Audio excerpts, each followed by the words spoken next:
નમસ્કાર, હું કૃષ્ણા શુક્લ મારી યુટ્યુબ ચેનલમાં આપ સર્વેનું હાર્દિક સ્વાગત કરું છું. હજી સુધી આપને જો ચેનલને સબસ્ક્રાઈબ ન કરી હોય તો સૌપ્રથમ ચેનલને સબસ્ક્રાઈબ કરો, ત્યારબાદ બેલ આઇકોન ઉપર ક્લિક કરો કે જેથી વિડીયો અપલોડ કરું એટલે આપને નોટિફિકેશન મળી જાય. નમસ્કાર તાલીમાર્થી બહેનો, લાસ્ટ વિડીયોની અંદર આપણે ઈ ટ્યુટોરિયલના પ્રકારો વિશે વાત કરેલી હતી, જ્યારે આજે આપણે ઈ ટ્યુટોરિયલના પ્રકાશન વિશે એટલે કે તેના નિર્માણના તબક્કાઓ વિશે વિગતે ચર્ચા કરીશું. કોઈ પણ સારું ઈ ટ્યુટોરિયલ તૈયાર કરવું હોય તો તેના નિશ્ચિત તબક્કાઓમાંથી આપણે પસાર થઈએ તો સરસ મજાનું ઈ ટ્યુટોરિયલ આપણે બનાવી શકીએ છીએ. તો એના માટેનો સૌપ્રથમ મુદ્દો છે વિશ્લેષણ અને હેતુ નિર્ધારિત કરવો. આ તબક્કા દરમિયાન ઈ ટ્યુટોરિયલના નિર્માણ માટેના ઉદ્દેશો નક્કી કરવામાં આવે છે, જેમાં લક્ષ્ય જૂથની જરૂરિયાતો, તેની કક્ષા, અધ્યયન નિષ્પત્તિઓ, તેનો સમયગાળો અને વિષયવસ્તુના ઊંડાણ વિશે ધ્યાનમાં લેવામાં આવે છે અને તેને ધ્યાનમાં લઈ અને આ પ્રકારના ઉદ્દેશો તૈયાર કરવામાં આવે છે. આ ઉદ્દેશ નક્કી કરવા માટે આ તબક્કામાં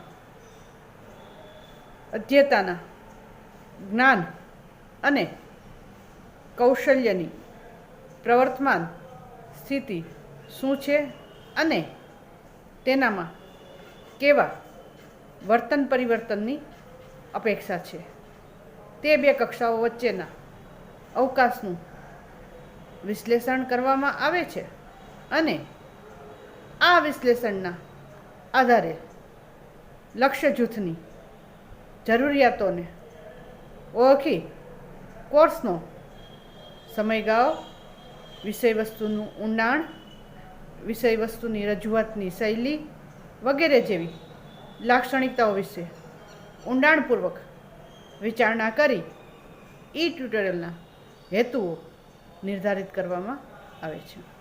હવે બીજો તબક્કો છે વ્યૂહરચના નક્કી કરવી, જેને આપણે સ્ટ્રેટેજી કહીએ છીએ. એટલે કે કોઈ પણ સારું કામ કરવું હોય તો તેના માટે આપણે આ પ્રકારની વ્યૂહરચના તૈયાર કરીએ તો તેના આધારે સરસ મજાનું કાર્ય છે તે આપણે કરી શકીએ છીએ. તો ઈ ટ્યુટોરિયલની અસરકારકતા એ સફળતાનો આધાર આ તબક્કા ઉપર રહેલો છે. આ તબક્કાની અંદર નિર્ધારિત કરેલા જે હેતુઓ છે અને એ હેતુઓના આધારે વિશ્લેષણ કરવામાં આવે છે અને પછીના કક્ષાઓ વચ્ચેનો અવકાશ દૂર કરવા માટેની યોજના ઘડવામાં આવે છે, જેમાં કેવા પ્રકારના કોર્સની જરૂરિયાત રહેશે તે માટેની વિષયવસ્તુ તથા તેમાં સમાવેશ કરવા માટેના વિવિધ માધ્યમો વગેરે માટેનું આયોજન કરવામાં આવે છે. આ ઉપરાંત મૂલ્યાંકન યોજના માટે પણ વ્યૂહરચના ઘડવામાં આવે છે. હવે ત્રીજું સ્ટેપ છે કોર્સનું આયોજન કરવું. એટલે કે આ તબક્કાની અંદર જે વ્યૂહરચના નક્કી કરેલી છે તેના આધારે ટેક્સ્ટ છે, ચિત્રો છે, ઓડિયો છે, વિડીયો છે, એનિમેશન છે વગેરે એકત્રિત કરવામાં આવે છે અને આ એકત્રિત કરેલ સામગ્રીના આધારે અને તેને તાર્કિક ક્રમની અંદર ગોઠવી તેનું સ્વરૂપ તૈયાર કરવામાં આવે છે, જેને સ્ટોરી બોર્ડ નિર્માણ કહેવામાં આવે છે. તો આ સ્ટોરી બોર્ડ નિર્માણની અંદર બ્રેઇન સ્ટોર્મિંગ છે, માઇન્ડ મેપિંગ છે, ગહન ચિંતન અને ક્વિઝ છે વગેરે જેવી સર્જનાત્મક પ્રવૃત્તિઓનો સમાવેશ કરવામાં આવે છે. આ તબક્કા દરમિયાન કેટલાક શબ્દો આપવામાં આવેલા છે, જેમ કે બ્રેઇન સ્ટોર્મિંગ, માઇન્ડ મેપિંગ, ગહન ચિંતન અને ક્વિઝ. તો સૌપ્રથમ આ શબ્દોની આપણે સમજૂતી મેળવીએ. જેમાં બ્રેઇન સ્ટોર્મિંગ. તો બ્રેઇન સ્ટોર્મિંગ કોને કહેવામાં આવે છે? તો કે ભાઈ ઓછા સમયની અંદર અનેક વિકલ્પ પર વિચાર કેવી રીતના કરી શકાય તેને બ્રેઇન સ્ટોર્મિંગ કહેવામાં આવે છે. બીજો એક શબ્દ છે માઇન્ડ મેપિંગ. તો આપણા જે કંઈ આઈડિયા છે, સંકલ્પનાઓ છે, તો આ આઈડિયા કે સંકલ્પનાને ગ્રાફિક્સના સ્વરૂપની અંદર રજૂ કરી અને આખી ફ્રેમ તૈયાર કરવામાં આવે છે, જેને આપણે માઇન્ડ મેપિંગ કહેવામાં આવે છે. ત્યારબાદ આવે છે ગહન ચિંતન. એટલે કે કોઈ પણ વિષય વસ્તુ છે એની જ્યારે આપણે રજૂઆત કરતા હોય ત્યારે તેના વિશે આપણે ચિંતન કરવાની જરૂરિયાત ઊભી થાય છે. અને ચોથો આવે છે ક્વિઝ. વિદ્યાર્થીને જે વિષય વસ્તુ હોય એના આધારે જુદા જુદા ઓબ્જેક્ટિવ્સનો ઉપયોગ કરી અને આ પ્રકારની ક્વિઝ તૈયાર કરવામાં આવે તો તેના દ્વારા વિદ્યાર્થી જે કંઈ સફળતા પ્રાપ્ત કરી છે તેનું મૂલ્યાંકન છે તે આપણે કરી શકીએ છીએ. હવે ચોથો તબક્કો આવશે ટ્યુટોરિયલનું નિર્માણ કાર્ય. આ તબક્કો ખૂબ જ અગત્યનો તબક્કો છે, કારણ કે અત્યાર સુધી જે કાંઈ ડેટા આપણે એકત્રિત કરેલો છે તેમજ સ્ટોરી બોર્ડનું જે નિર્માણ કરેલું છે તેના આધારે આખી ડિઝાઇન કેવી રીતના કરવાની છે એની વાત કરવામાં આવે છે.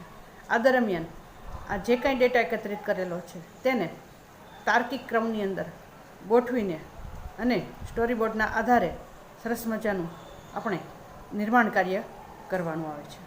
આ નિર્માણ કાર્યની અંદર અગાઉ આપણે એકત્રિત કરેલા ટેક્સ્ટ છે, ઓડિયો છે, વિડીયો છે, એનિમેશન છે, એને વ્યવસ્થિત રીતે અને ક્રમબદ્ધ રીતે આપણે મૂકવાના છે અને એના આધારે આખું સરસ મજાનું આપણે નિર્માણ કાર્ય કરવાનું થાય છે.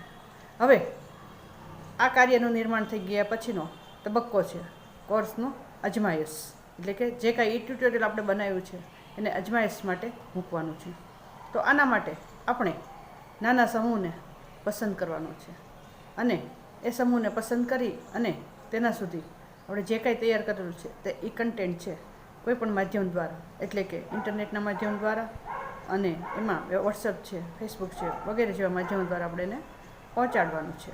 અને ત્યારબાદ એમાં રહેલી ખામીઓ, ત્રુટીઓ, એરર વગેરે વિશે આપણે જાણવાનું છે અને સાથે સંદેશ પણ મૂકી શકાય કે આની અંદર જે કાંઈ કચાશ લાગતી હોય તે અહીં અમને જાણ કરવા વિનંતી, જેથી આપણે સારા મજાનું ટ્યુટોરિયલ છે આપણે બનાવી શકીએ.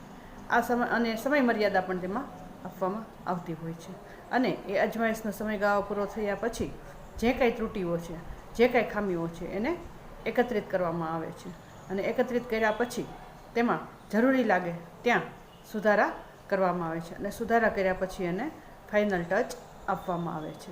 અને ત્યારબાદનો તબક્કો આવે છે ટ્યુટોરિયલનું પબ્લિશ કરવું.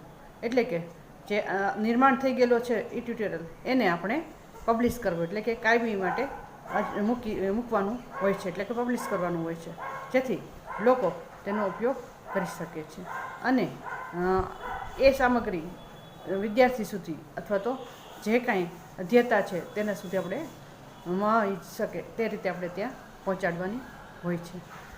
અને ત્યારબાદનો છેલ્લો તબક્કો આવે છે ટ્યુટોરિયલની અસરકારકતાની ચકાસણી કરવી.